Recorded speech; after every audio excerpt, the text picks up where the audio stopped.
Hello, today we're going to talk about return on equity. This is a CFA level 1 classic financial reporting and analysis ratio that candidates definitely need to be familiar with.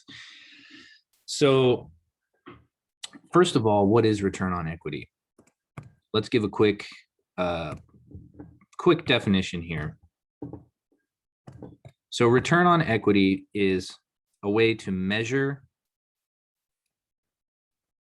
company profitability.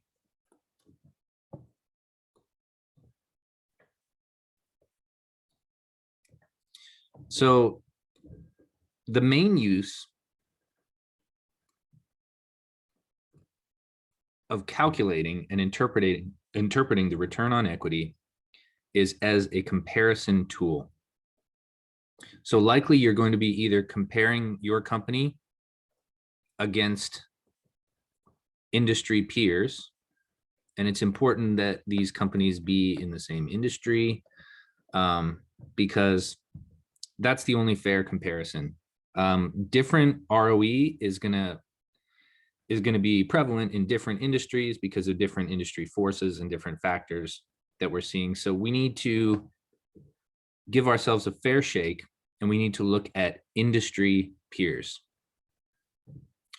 Obviously, higher is better, and we'll see that once we get into the actual formula. So the other way to use this as a comparison tool is to measure your performance against past company performance. So is your ROE increasing or is it decreasing? And if so, why? Using ROE, we will be able to uncover some potentially important questions about, are things going well? Are things not going well? So we need to commit this formula to memory. ROE is net income over average shareholder equity.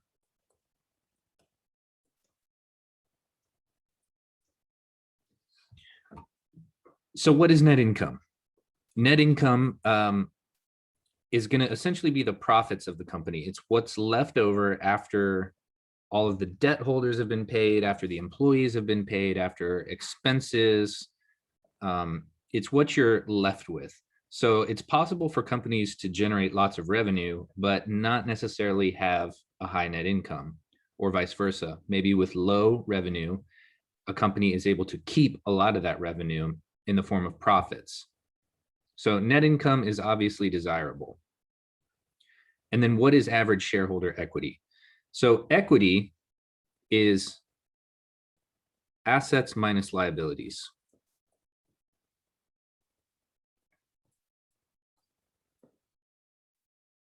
So one way I like to think about this is assets is what a company has. So this is what you have. Liabilities are what you owe. So what you have minus what you owe is what you're worth, obviously economically speaking.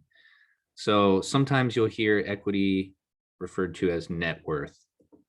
And this is also possible for individuals. You can add up your house, your car, take away all of your mortgage debt or whatever other kind of debt you have, and whatever balance is left, that's your net worth. So we want to increase equity, but it's also another way of saying that a company has issued stock.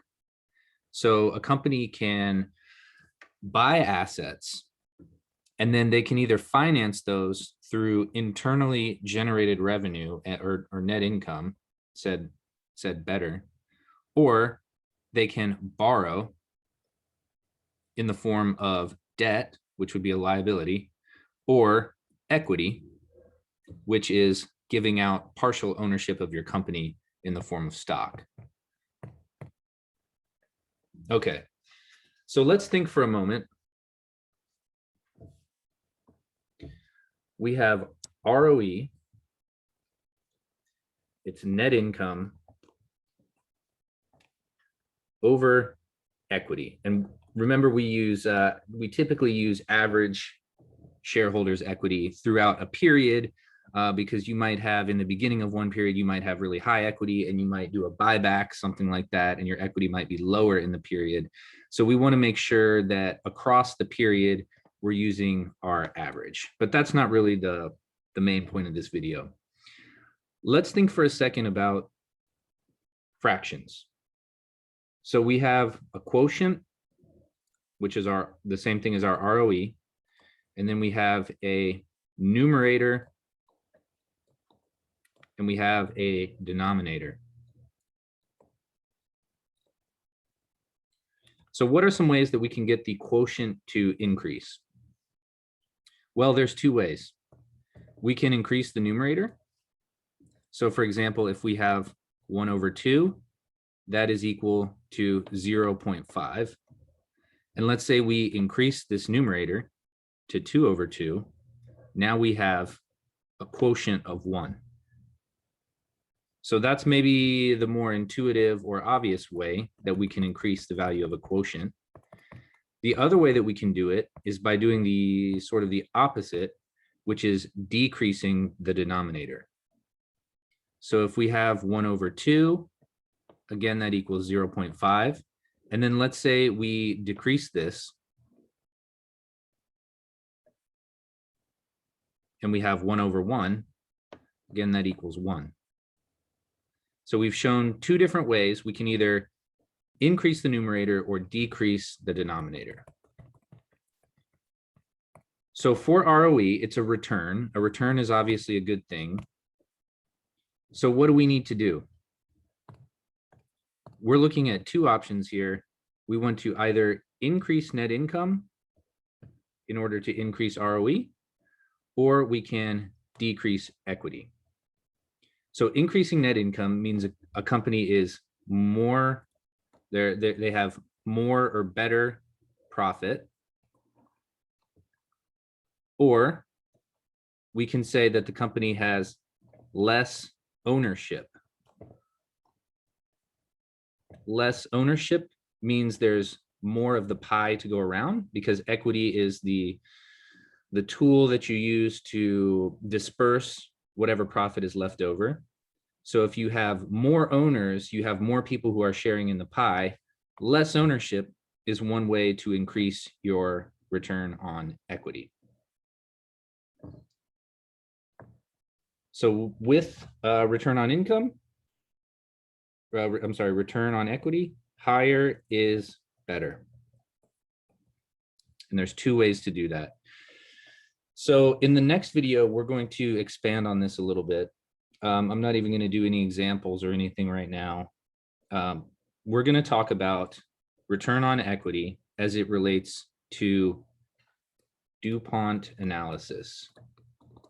So we're going to show you a way to expand.